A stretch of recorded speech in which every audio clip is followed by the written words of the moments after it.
ভুৰা গাঁৱৰ শিশু ধৰ্ষণ হত্যাকাণ্ডৰ মূল অভিযুক্ত সৈয়দ আলী ওৰফে পাঠালৈ আৰক্ষীৰ গুলীচালনা। আৰক্ষীৰ গুলীত আঘাতপ্ৰাপ্ত পাঠা ওৰফে সৈয়দ আলী। আৰক্ষীয়ে দাবী কৰা মতে আৰক্ষীৰ চকুত ধূলি দি পলাবলৈ চেষ্টা কৰোঁতেই আৰক্ষীয়ে পাঠাক গুলীয়াবলৈ বাধ্য হয়। তদন্তৰ খাতিৰত অনুসন্ধানকাৰী আৰক্ষীৰ দলে হত্যাকাণ্ডটো সংঘটিত হোৱা স্থানলৈ আহোঁতে বাটৰ পৰা পলায়ন কৰিব খোজা পাঠাক আৰক্ষীয়ে গুলী কৰে।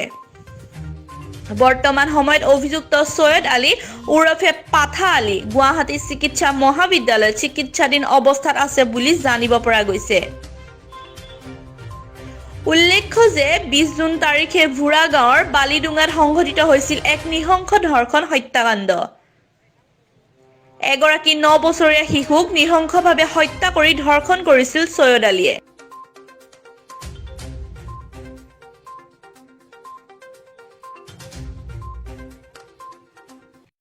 হয়, নিশ্চয় কালি আমি মৰিগাঁও জিলাৰ SP মহোদয়াৰ প্ৰেছমিটতো আমি শুনিছোঁ যে তেখেতে ইতিমধ্যেই যি জঘন্য কাণ্ড কৰিছে তাৰ স্বীকাৰোক্তিও দিছে আৰু আমাৰো সন্দেহ মানে 100% চিয়'ৰ সি নিশ্চয় দোষীয়ে হ'ব।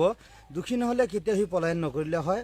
আৰু এই ক্ষেত্ৰত আমি আৰক্ষী প্ৰশাসনক আমি ধন্যবাদ জ্ঞাপন কৰিছোঁ যে আকৌ যি পলোৱাৰ যি চেষ্টা কৰিছিলে অপৰাধীজনে তেখেতক গুলি কৰি হ'লেও তেখেতক ৰাখিছে। আমি আৰক্ষী প্ৰশাসনক আমি ধন্যবাদ জ্ঞাপন কৰিছোঁ।